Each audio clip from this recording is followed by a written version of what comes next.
عليكم ورحمة الله وبركاته.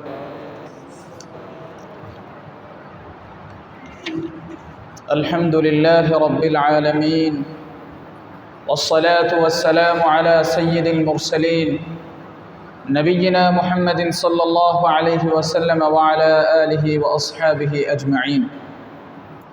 أما بعد، فإن أصدق الحديث كتاب الله، وأحسن الهدي هدي محمد صلى الله عليه وسلم، وشر الأمور محدثاتها، وكل محدثة بدعة، وكل بدعة ضلالة، وكل ضلالة في النار.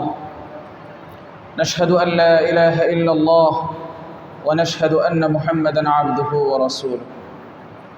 সকল প্রশংসা জগৎসমূহের পালনকর্তা আল্লাহর জন্য। দরুদ ও সালাম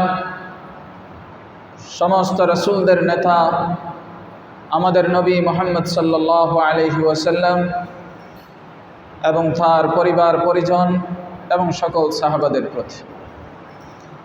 নিঃসন্দেহে সর্বাধিক বিশুদ্ধ বাণী হচ্ছে আল্লাহর কিতাব,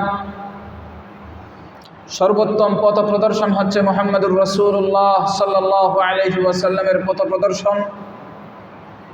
জগতের সর্বনিকৃষ্ট বিষয় হচ্ছে দ্বীনের মধ্যে কোরআন সুন্নাহর বিপরীতে নতুন কিছু আবিষ্কার করা।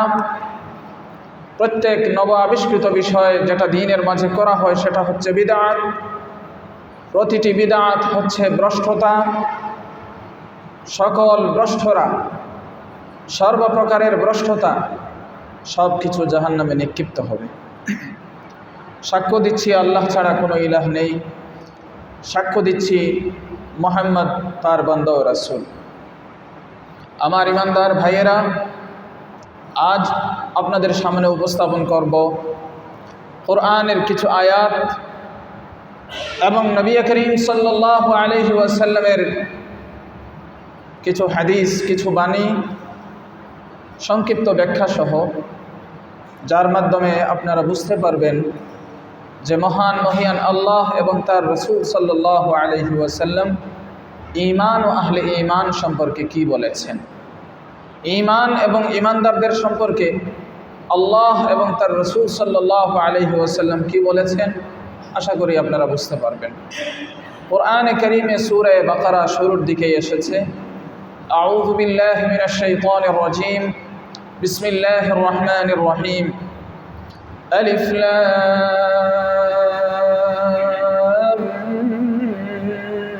মিম, যালিকাল কিতাবু লা রাইবা ফীহি হুদাল লিল মুত্তাকিন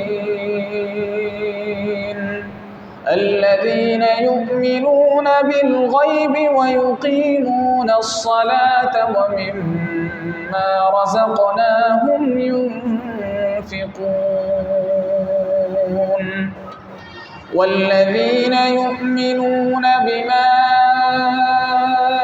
أنزل إليك وما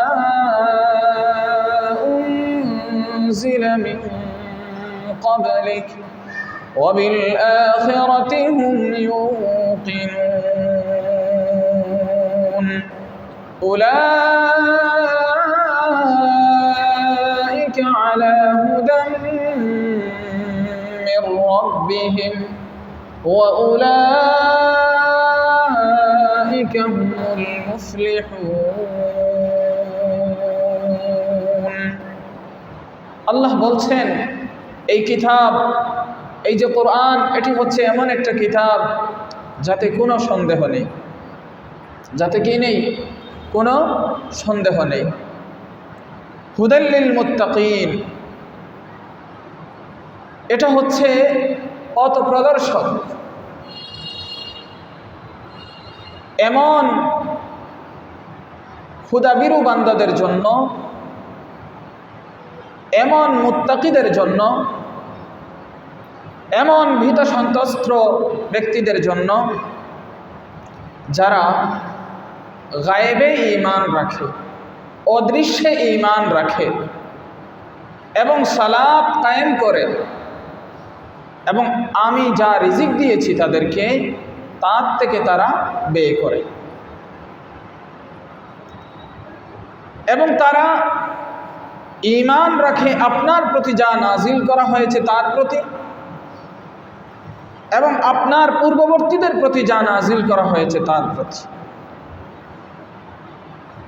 এবং তারা পরকালের প্রতি পরিপূর্ণ বিশ্বাস রাখে।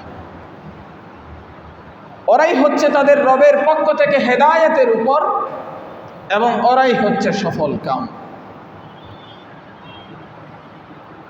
এই কোরআন, এই কিতাব পথ প্রদর্শক তাদের জন্য যারা আল্লাহকে ভয় করে, যারা গায়েবের প্রতি ঈমান রাখে, তাদেরকে পথ দেখায়। যারা সালাত কায়েম করে তাদেরকে পথ দেখায়, এবং আল্লাহর দেয়া রিজিক থেকে যারা আল্লাহর পথে ব্যয় করে তাদেরকে পথ দেখায়,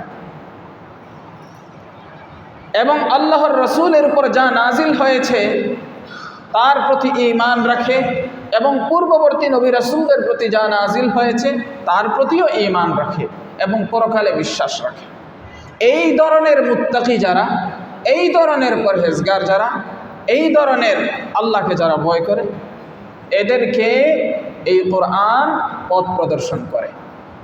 পথ প্রদর্শনের দুইটা অর্থ, একটা হলো রাস্তা দেখাইয়া দেওয়া, আর আরেকটা হলো গন্তব্যে পৌঁছাইয়া দেওয়া। আমি বললাম আপনাকে, আপনি এখান থেকে মদনপুর যাবেন, আপনি ওই ওভারব্রিজ পার হয়ে এখানে দাঁড়ান, এখানে একটা গাড়ি আসবে, ওই গাড়িতে উঠবেন, মদনপুর চলে যাবেন।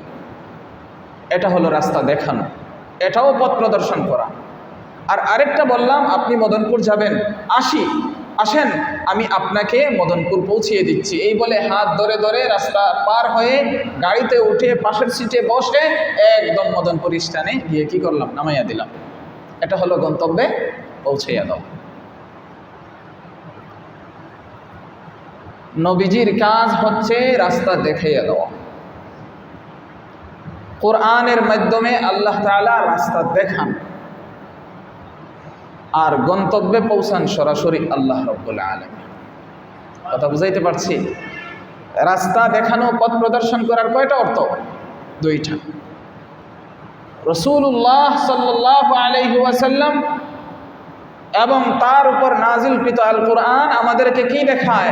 রাস্তা দেখায়, এদিকে যাও, এদিকে যাও, এদিকে যাও, এভাবে যাও, তাহলে গন্তব্যে পৌঁছাতে পারো। যেই ব্যক্তি এই আল্লাহ তার রাসূলের, আল্লাহর নাজিলকৃত কিতাব এবং তার রাসূলের নির্দেশনা মেনে ওই পথ ধরে হাঁটা শুরু করে, আল্লাহ রাব্বুল আলামিন সরাসরি তাকে ধরে ধরে ধরে ধরে জায়গা পর্যন্ত পৌঁছে দেন। আমার শ্রোতা বন্ধুগণ, তাফসীর ইবনে কাসীরে এসেছে আব্দুল্লাহ রাদিয়াল্লাহু আনহু থেকে বর্ণিত, তিনি বলেন আল ঈমানু আত-তাসদীক। ঈমান হচ্ছে বিশ্বাস করা, প্রমাণ করা, সত্যায়ন করা। প্রমাণ করা যে ঈমান যে রাখলাম এটা কাজের মাধ্যমে প্রমাণ করা, সত্যায়ন করা। ইবনে আব্বাস রাদিয়াল্লাহু আনহু থেকে বর্ণিত, তিনি বলেন আল্লাহ যে বলেছেন ইউমিনুনা বিল গায়ব ইউমিনুনা বিমা উনজিলা ইলাইক ওয়া মা উনজিলা মিন ক্বাবলিক, তারা গায়েবে ঈমান রাখে, তারা আপনার উপর নাজিলকৃত কিতাবের প্রতি ঈমান রাখে, তারা আপনার পূর্বসূরি নবী রাসূলদের প্রতি নাজিলকৃত কিতাবের প্রতি ঈমান রাখে। এই ঈমান রাখে এর অর্থ হচ্ছে তারা সত্যায়ন করে, তারা প্রমাণ দেয়। ইমাম ইবনে জারির এবং অন্যান্য মুফাসসিরগণ বলেছেন উত্তম হলো যে ঈমানদারগণ গায়েবের প্রতি ঈমানের ক্ষেত্রে তিনটা গুণে বিশেষায়িত হবে। কথায়, কথায়, কাজে, বিশ্বাস। কথায়, কাজে, বিশ্বাস। অন্তর দ্বারা বিশ্বাস স্থাপন করবেন, মুখ দ্বারা স্বীকার করবেন, এবং কাজের মাধ্যমে বাস্তবায়ন করবেন। এই তিনটা গুণে গুণান্বিত হয়ে ইউমিনুনা, তারা ঈমান রাখেন। এই ঈমান রাখেন এর অর্থ হচ্ছে তারা মুখ দ্বারা স্বীকার করেন অন্তর দ্বারা বিশ্বাস করেন এবং কাজের মাধ্যমে পূর্ণতায় পৌঁছান, বাস্তবায়ন করেন। এই হচ্ছে ইউমিনুনা, তারা আপনার উপর নাজিলকৃত কিতাবের প্রতি ঈমান রাখে। এর অর্থ হচ্ছে তারা মুখ দ্বারা স্বীকার করে, অন্তর দ্বারা বিশ্বাস করে এবং কাজের মাধ্যমে বাস্তবায়ন করে। আবার কখনো আল্লাহ ভীতিও ঈমানের অর্থে প্রবেশ করে, যেটা কাজের মাধ্যমে কথার সত্যতা প্রকাশ করে। কাজের মাধ্যমে কথার সত্যতা প্রকাশ করে। আল্লাহ ভীতি যার মাঝে থাকবে তার কাজগুলো এমন হবে, তার কাজ প্রমাণ দিবে তার কথা যা বলেছে তা সত্য, মুখে যা বলেছে অন্তরেও তা আছে। ঈমান হচ্ছে এমন একটা সামগ্রিক শব্দ যেটা অন্তর্ভুক্ত রাখে আল্লাহর প্রতি ঈমানের স্বীকারোক্তি, আল্লাহর কিতাব সমূহের প্রতি ঈমানের স্বীকারোক্তি, আল্লাহর রসূলদের প্রতি ঈমানের স্বীকারোক্তি, পরকালের প্রতি ঈমানের স্বীকারোক্তি, বিশ্বাসের স্বীকারোক্তি, আল্লাহর জান্নাত, তার জাহান্নাম, তার সাথে সাক্ষাৎ, এগুলোর স্বীকারোক্তির বিষয়টাকে অন্তর্ভুক্ত রাখে। ঈমান হচ্ছে এমন একটা সামগ্রিক শব্দ, অনেকগুলো বিষয়কে অন্তর্ভুক্ত করে। সে অন্তর্ভুক্ত করে যখন বলা হয় যে সে ঈমান এনেছে, এর অর্থ দাঁড়ায় সে আল্লাহকে স্বীকার করেছে, এর অর্থ দাঁড়ায় সে আল্লাহর কিতাবকে স্বীকার করেছে, এর অর্থ দাঁড়ায় সে আল্লাহর রাসূলদেরকে স্বীকার করেছে, সত্যায়ন করেছে। যখন বলা হয় যে সে ঈমান এনেছে, এর অর্থ দাঁড়ায় সে পরকালে বিশ্বাসী হয়েছে, জান্নাতে বিশ্বাসী হয়েছে, জাহান্নাম যে আছে এই কথা সে বিশ্বাস করে, আল্লাহর সাথে যে সাক্ষাৎ হবে এই বিষয়টা সে স্বীকার করে বিশ্বাস করে, এরপরে মৃত্যুর পরে আবার যে সে জীবন পাবে এই কথা সে স্বীকার করে। ঈমান হচ্ছে এমন একটা বিষয়, যখন বলা হয় যে তারা ঈমান এনেছে, এর অর্থ দাঁড়ায় পুনরুত্থান দিবস, মৃত্যু হবার পরে আবার আল্লাহ রব্বুল আলামিন তাকে পুনরায় যেমন ছিল তেমনভাবে তাকে পুনরায় উত্থান ঘটাবেন, সেই বিষয়টা সে কী করে স্বীকার করে। এই সমস্ত বিষয়গুলো গায়বুন, অদৃশ্য বিষয়, এগুলো দেখা যায় না, এই সবগুলো কি গায়েবের বিষয়। ঈমান এই সব বিষয়গুলোকে অন্তর্ভুক্ত করে, এই সব বিষয়গুলোকে স্বীকারোক্তি, এই সব বিষয়ের প্রতি স্বীকারোক্তি, এই বিষয়টাকে ঈমান শব্দটা অন্তর্ভুক্ত রাখে, বুঝায়। যখন আমরা বলি তারা ঈমান এনেছে, তখন এই ঈমান এনেছে এর অর্থ হলো এই বিষয়গুলো তারা স্বীকার করেছে, সত্যায়ন করেছে, মনে প্রাণে বিশ্বাস করেছে। নবী সাল্লাল্লাহু আলাইহি ওয়াসাল্লামের সাহাবাদের থেকে বর্ণিত আছে যে গায়েবের যে বিষয়, আল্লাহ যে বলছেন ইউমিনুনা বিল গায়ব, যে কোরআন এটা পথ প্রদর্শক তাদের জন্য যারা মুত্তাকি। আর মুত্তাকি কারা? যারা ইউমিনুনা বিল গায়ব, গায়েবের প্রতি ঈমান রাখে। এই যে আল্লাহ বললেন মুত্তাকিদের বৈশিষ্ট্য, তারা কি করে গায়েবের প্রতি ঈমান রাখে। গায়েব কি বলছেন? ফামা গাবা আনিল ইবাদ মিন আমরিল জান্নাতি ওয়া আমরিন নারি ওয়া মা যুকিরা ফিল কুরআন। সাহাবাদের ব্যাখ্যা হলো যে বান্দার থেকে যা গোপন থাকে, বান্দার থেকে যা গোপন থাকে, জান্নাত, জাহান্নাম এবং কুরআনে আরো যত কিছু উল্লেখ আছে, যা বান্দার থেকে গোপন থাকে সবই হচ্ছে গায়েব, সবই অদৃশ্য। এই সব অদৃশ্য বিষয়ের প্রতি যারা ঈমান রাখে, এই কুরআন তাদেরকে কি দেখায়? পথ দেখায়। এই কুরআন তাদেরকে পথ প্রদর্শন করে। ইবনে আব্বাস রাদিয়াল্লাহু আনহু বলেন, ওয়াল্লাযীনা ইউমিনুনা বিমা উনজিলা ইলাইকা ওয়া মা উনজিলা মিন ক্বাবলিক ওয়া বিল আখিরাতি হুম ইউকিনুন। আল্লাহ যে বলেছেন যে এই কিতাব, যাতে কোনো সন্দেহ নেই, এটা পথ প্রদর্শনকারী মুত্তাকিদের জন্য, যারা আপনার প্রতি নাজিলকৃত বিষয়ের প্রতি ঈমান রাখে, আপনার পূর্বেও যা নাজিল করা হয়েছে তার প্রতিও ঈমান রাখে এবং পরকালে বিশ্বাস করে পরিপূর্ণভাবে, সঠিকভাবে, পরিপূর্ণভাবে তারা বিশ্বাস রাখে। একথার ব্যাখ্যা হচ্ছে ইউসাদ্দিকুনা বিমা জিতা বিহি মিনাল্লাহ ওয়া মা জাআ বিহি মিন ক্বাবলিকা মিনাল মুরসালিন লা ইউফাররিকুনা বাইনাহুম ওয়া লা ইয়াজহাদুনা মা জাউহুম মির রাব্বিহিম।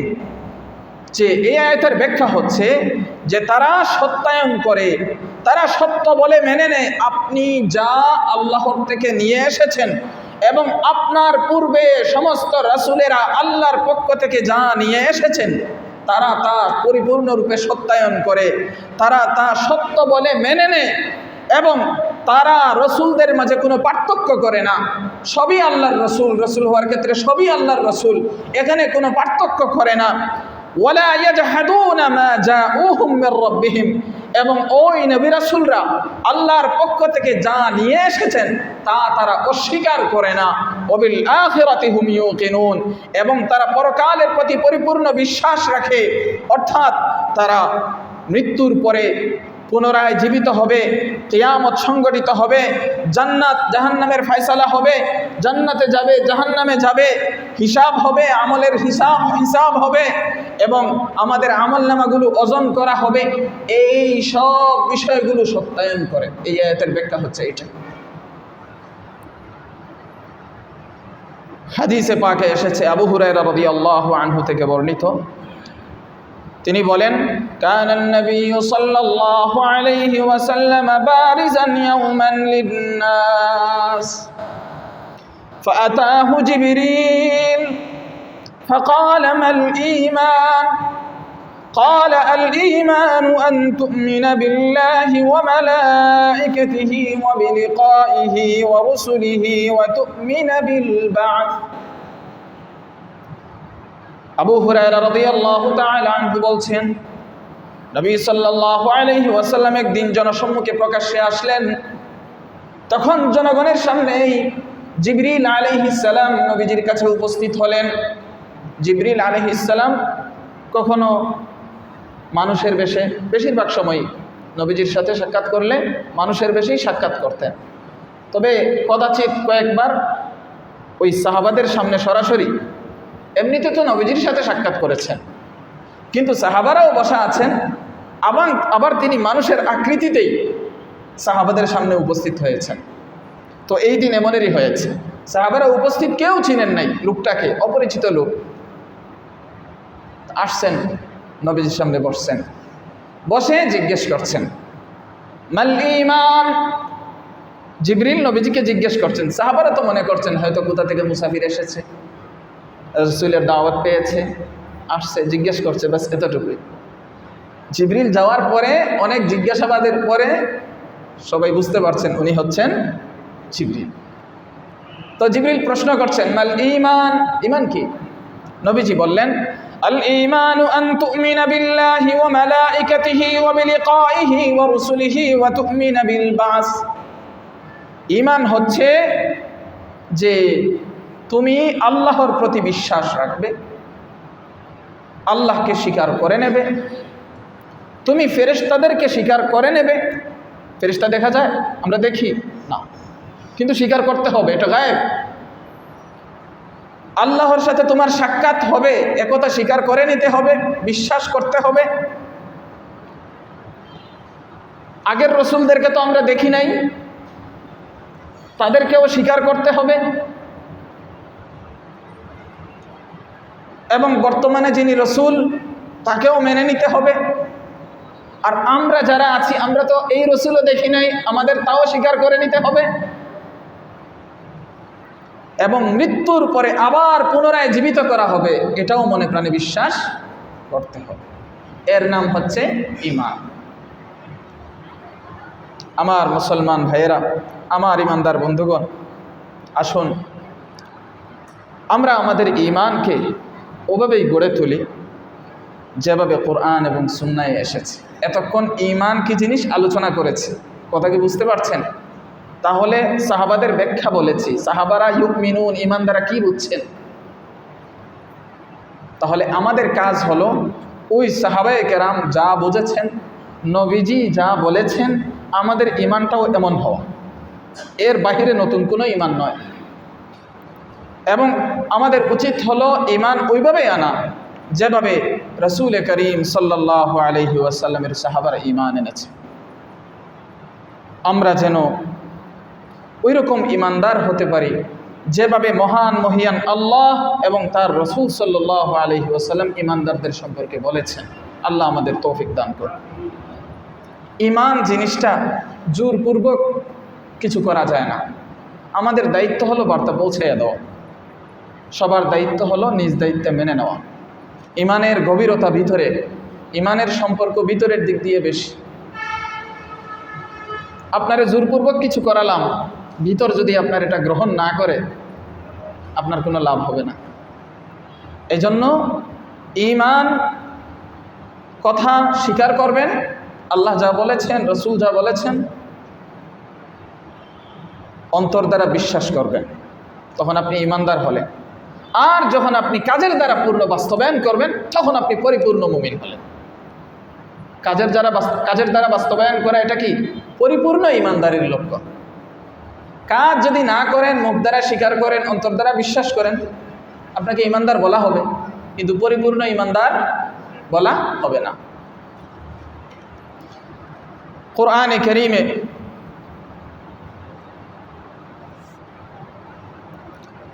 সূরা আহজাবে এসেছে, ইন্নাল্লাহা ওয়া মালাইকাতাহু ইউসাল্লুনা আলান নবী ইয়া আইয়ুহাল্লাযীনা আমানু সাল্লু আলাইহি ওয়া সাল্লিমু তাসলিমা। এটাও একটা গায়েবের খবর যে নিঃসন্দেহে আল্লাহ এবং ফেরেশতাগণ নবীর প্রতি সালাত পাঠান, দরুদ প্রেরণ করেন, রহমত নাজিল করেন। আমরা দেখি এগুলো? বলেন আমরা দেখি এগুলো? আল্লাহ বলেছেন। এখন কি করতে হবে? বিশ্বাস করতে হবে।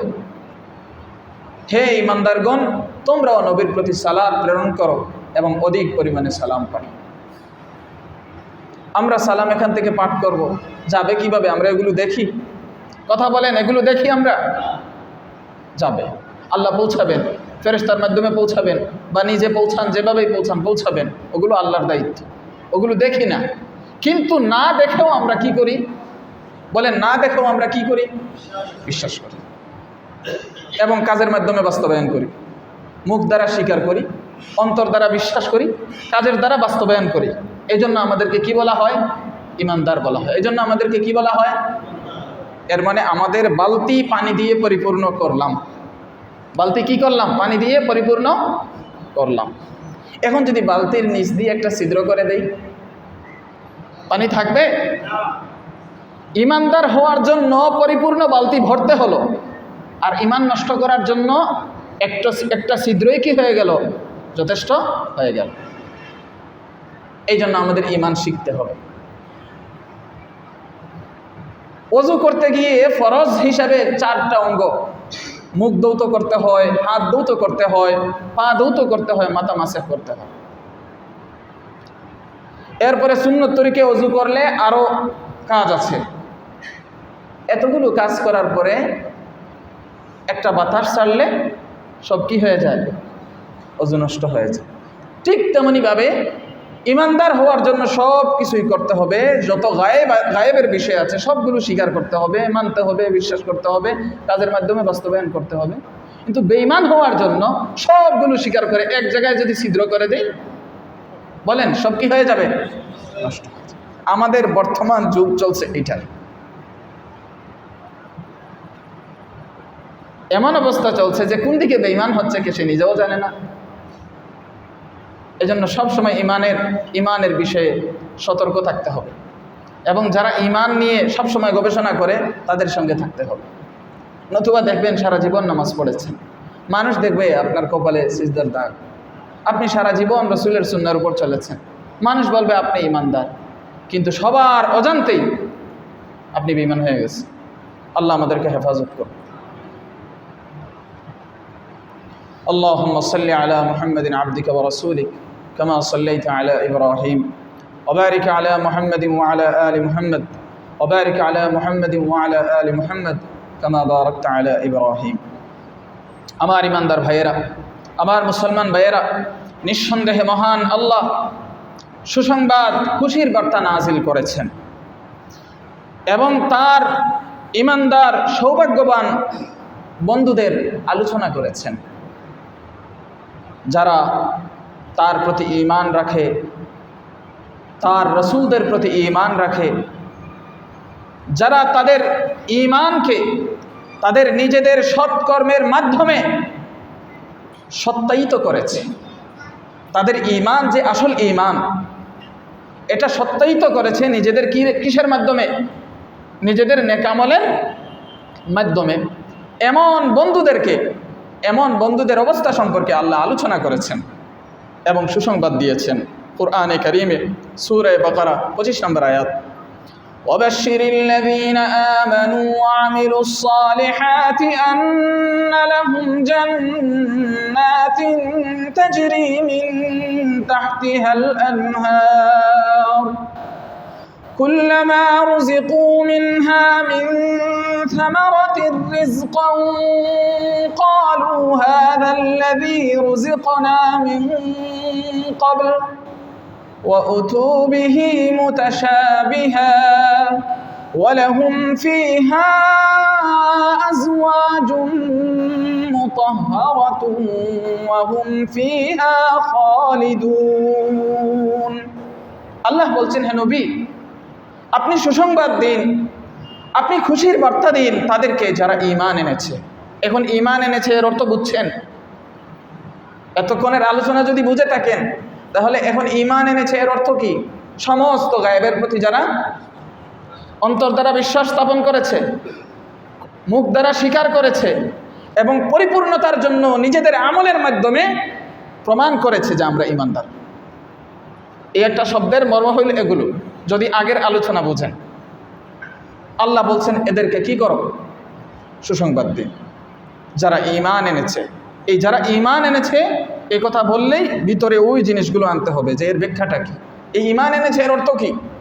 আজকাল তো সে বলে আমি মুসলমান বেটা, আমি কি কম জানি রে, আমি নামাজ না পড়লেও তো আমার ঈমান আছে রে। আমরা অনেকে বলি, কেউ মজা করে বলে আর কেউ রাগে বলে, যে কোনো পরিস্থিতির শিকার হয়ে। ঈমান কাকে বলে সবগুলো জিনিস মাথায় রাখতে হবে। যে আমি যে একটা কথা বললাম, দুনিয়ার কেউ বুঝুক না বুঝুক, দুনিয়ার কেউ ধরুক না ধরুক, আল্লাহ রাব্বুল আলামিন তো আমাকে দেখছেন আমি কি বলছি। যখন আমরা বলবো ঈমানদার, তখন সাথে সাথে মাথায় আনতে হবে যতগুলো গায়েবের বিষয়ে আল্লাহ উল্লেখ করেছেন সবগুলোর প্রতি অন্তরের পরম বিশ্বাস আছে কিনা, অন্তরের অন্তঃস্থল থেকে এগুলোকে সত্যায়ন আছে কিনা, আমি মুখ দ্বারা এটাকে স্বীকার করি কিনা এবং পরিপূর্ণতার জন্য আমার কাজের মাধ্যমে আমি বাস্তবায়ন করি কিনা, এই বিষয়গুলো আমার মাথায় আসতে হবে। তাদের ব্যাপারে বলছেন আপনি তাদেরকে সুসংবাদ দিন যারা ঈমান এনেছে এবং as-salihat সৎ কর্মসমূহ নেক কাজসমূহ করেছে। তাদেরকে সুসংবাদ দিন যে তাদের জন্য রয়েছে এমন উদ্যান, এমন বাগান, এমন জান্নাত যার তলদেশ দিয়ে নদী নালা প্রবাহিত। সুবহানাল্লাহ। কুল্লামা রুজিকু মিনহা মিন সামারাতির রিজকা, যখনই তাদেরকে সেই বাগান থেকে কোনো ফল দেওয়া হবে, ক্বালু হাযাল্লাযী রুজিকনা মিন ক্বাবল, সেই জান্নাতীরা বলবে এটা তো সেটাই যা আগেও দেওয়া হয়েছিল। বলেন না সুবহানাল্লাহ। যদি না চিনে মানুষ খাবে? একটা জিনিস দিল, এটা খাবার জিনিস না রাখার জিনিস, এটা তো বুঝতে হবে। তো জান্নাতীরা চিনবে, বলবে হো এটা তো আগেও দেওয়া হয়েছিল, কিন্তু স্বাদ অন্যরকম, অস্বাভাবিক কিছু লাগবে না, ভয় পাবে না। ওয়া উতু বিহি মুতাশাবিহা, একই রকমের ফল দেওয়া হবে। ওয়া লাহুম ফিহা আজওয়াজুম মুতাহহারা ওয়া হুম ফিহা খালিদুন, আর তাদের জন্য সেখানে রয়েছে পুত পবিত্র স্ত্রীগণ, রমণীগণ, হুরেরা। আজকাল তো জান্নাতি হুরদেরকে নিয়ে নাস্তিকরা তামাশা করে, কয় মুসলমানরা হুর পাওয়ার লাগিয়া কত কিছু ত্যাগ করে, মুসলমানরা বুঝে না, মূর্খ এরা, এ ধরনের টিটকারি করে। এমনকি আমাদের মুসলমানদের ছেলেপেলে যাদেরকে আমরা উচ্চশিক্ষায় শিক্ষিত করার জন্য বিভিন্ন প্রতিষ্ঠানে পাঠাচ্ছি, দিনের পর দিন এদের সাথে থাকতে থাকতে এদের মাথাও নষ্ট হয়ে যাচ্ছে অনেক ক্ষেত্রে। আল্লাহ হেফাজত করুক। নাস্তিকরা মনে করে এগুলো বায়ুবীয় কথা, এগুলো ফালতু কথা। তারা মনে করে এগুলো মুসলমানদেরকে মিথ্যা আশ্বাস দেওয়া হয়েছে। বলেন নাউজুবিল্লাহ, এগুলো কি মিথ্যা আশ্বাস?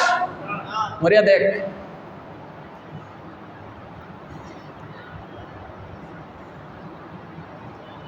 সেই জান্নাতীরা পুত পবিত্র স্ত্রীদেরকে পাবে এবং সেখানে তারা সব সময় থাকবে। এটা হলো সুসংবাদ। তবে কি বলছেন, কাদেরকে সুসংবাদ দিয়েছেন? যারা ঈমান এনেছে, নেক কাজ করেছে। আর ঈমান এনেছে মানে কি বুঝছেন তো?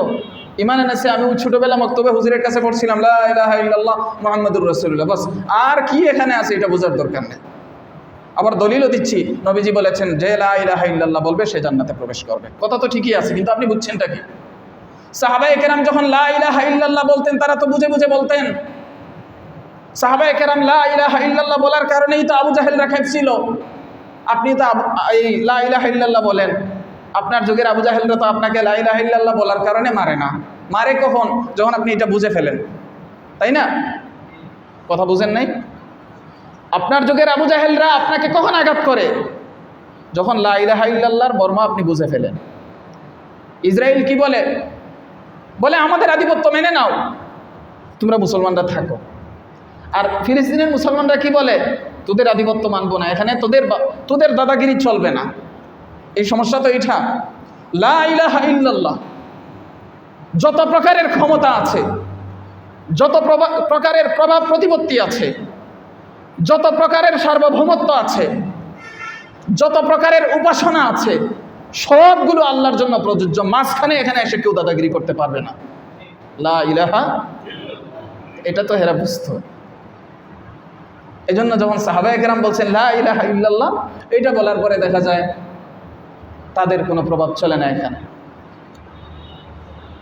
তারা পূজা করে মূর্তির, তারা পূজা করে আগুনের, তারা পূজা করে নেতার, তারা পূজা করে অমুকের তমুকের।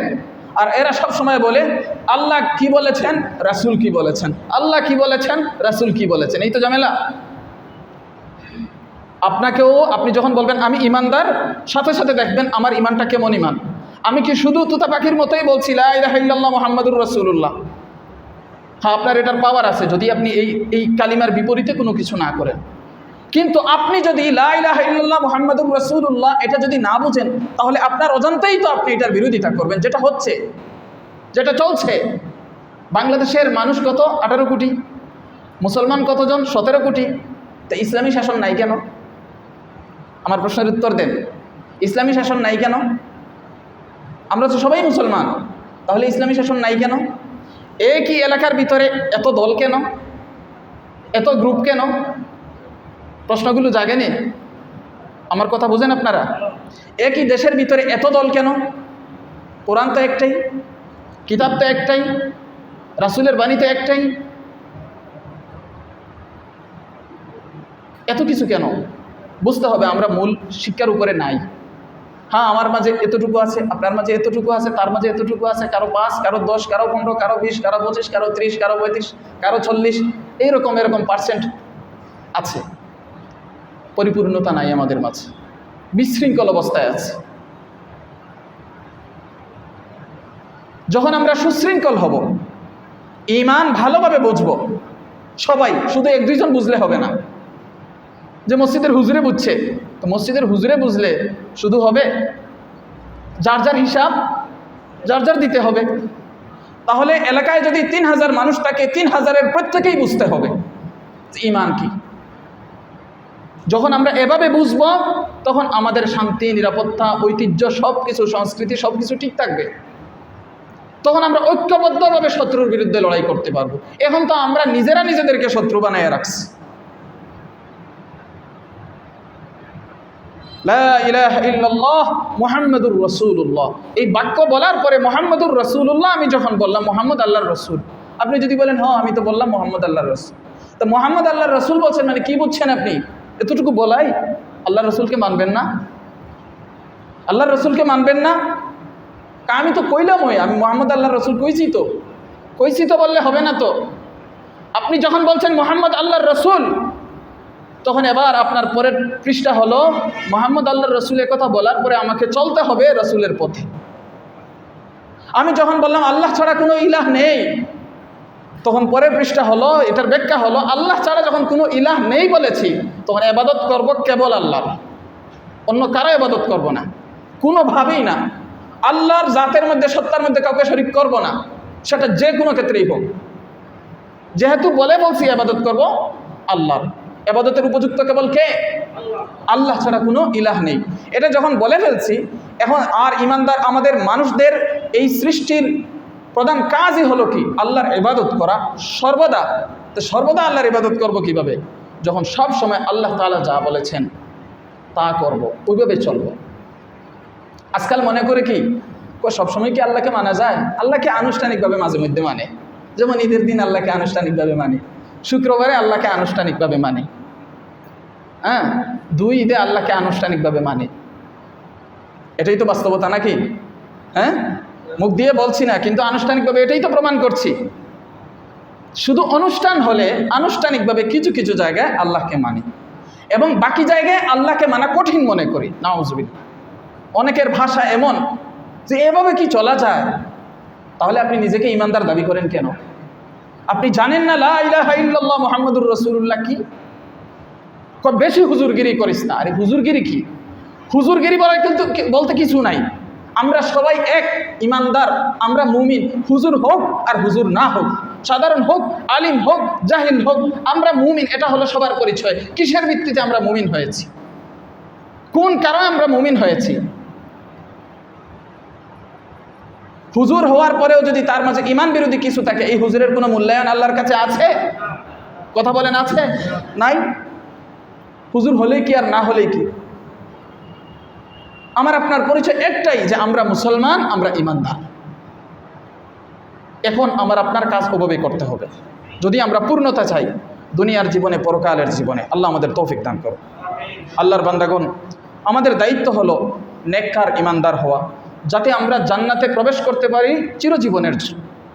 আনাস রাদিয়াল্লাহু আনহু থেকে বর্ণিত, নবী সাল্লাল্লাহু আলাইহি ওয়াসাল্লাম বলেন, যা সহিহ বুখারীতে 13 নম্বর হাদিসে এসেছে, লা ইউমিনু আহাদুকুম হাত্তা ইউহিব্বা লিআখিহি মা ইউহিব্বু লিনাফসিহি, যে তোমাদের কেউ ততক্ষণ পর্যন্ত পরিপূর্ণ মুমিন হতে পারবে না যতক্ষণ না সে নিজের জন্য যা পছন্দ করে তার ইমানদার ভাইয়ের জন্য তা পছন্দ করে। নিজের জন্য যা পছন্দ করে তার ইমানদার ভাইয়ের জন্য কি করে? তা পছন্দ করে। এটা যতক্ষণ না হবে ততক্ষণ পর্যন্ত ইমানদার হলেও পরিপূর্ণ ইমানদার, বলেন, পরিপূর্ণ ইমানদার হবে না। আমাদের পরস্পরের নীতি হতে হবে, আমি আমার জন্য যা পছন্দ করি, আমি আমার অন্য ইমানদারের জন্যও কি করি? তা পছন্দ করি। আমার ইমানদার ভাইয়েরা, নিঃসন্দেহে আমি আল্লাহকে ভালোবাসি, আমি আল্লাহর রসুলকে ভালোবাসি, এবং নিঃসন্দেহে আমি আপনাদের জন্য ঈমানকে পছন্দ করি, আমালে সালেহা, নেক কাজকে পছন্দ করি। আমি পছন্দ করি আপনাদের জন্য জান্নাত, আমি পছন্দ করি আপনাদের জন্য জান্নাতের রিজিক, আমি পছন্দ করি আপনাদের জন্য জান্নাতের পুত পবিত্র স্ত্রীগণ, যেভাবে আমি আমার নিজের জন্য এই সব কিছু পছন্দ করি।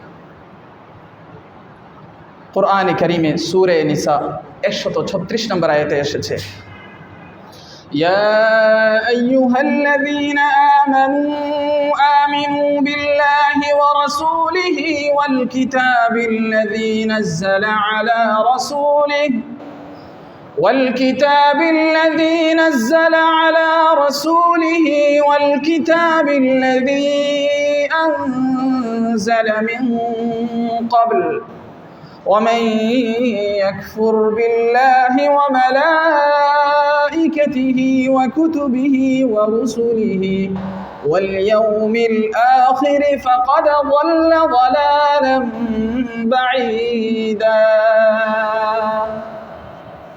আল্লাহ এখানে ইমানদারদেরকে লক্ষ্য করে বলছেন, হে ইমানদারেরা, তোমরা ইমান আনো। কাদেরকে বলছেন? কাফিরদেরকে বলেন নাই, বা বলেন নাই হে মানুষেরা, এটাও বলেন নাই। বলছেন কি?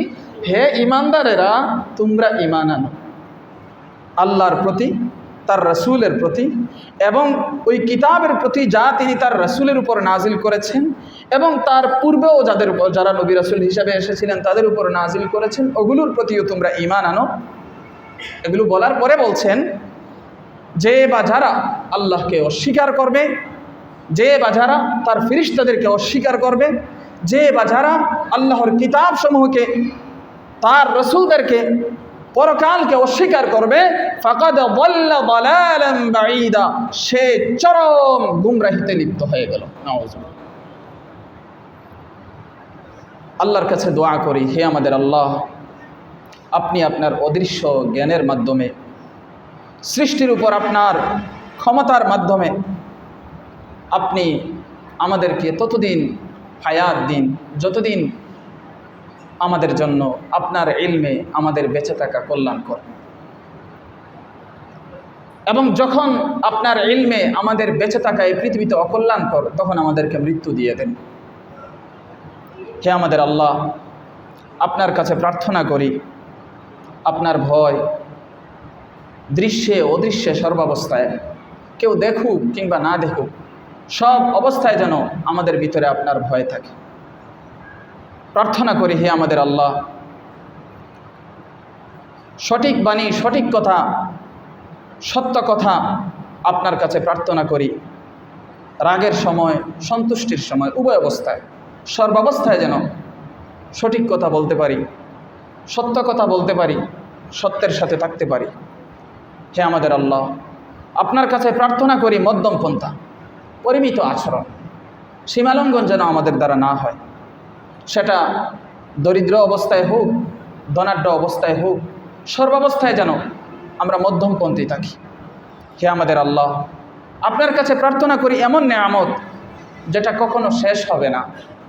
হে আমাদের আল্লাহ, আপনার কাছে প্রার্থনা করি চোখের শীতলতা সর্বদা যেন আনন্দ থাকে, সেটা আপনার কাছে প্রার্থনা করি। যে আনন্দ কখনো থামবে না, যে চোখের শীতলতা কখনো থামবে না, আপনার কাছে আপনার সন্তুষ্টি প্রার্থনা করি। আপনার কাছে প্রার্থনা করি তাকদীরের প্রতি সন্তুষ্টি। আমাদের তাকদীরে যা আছে তাকদীরের উপর যেন আমাদের কোনো অসন্তুষ্টি না থাকে।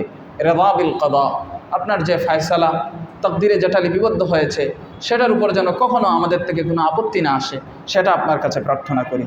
হে আমাদের আল্লাহ, আপনার কাছে প্রার্থনা করি মৃত্যুর পরে শান্তিময় জীবন। আপনার কাছে প্রার্থনা করি আপনার সাক্ষাতের, আপনার দর্শনের আনন্দ, আপনাকে দেখার আনন্দ প্রার্থনা করি।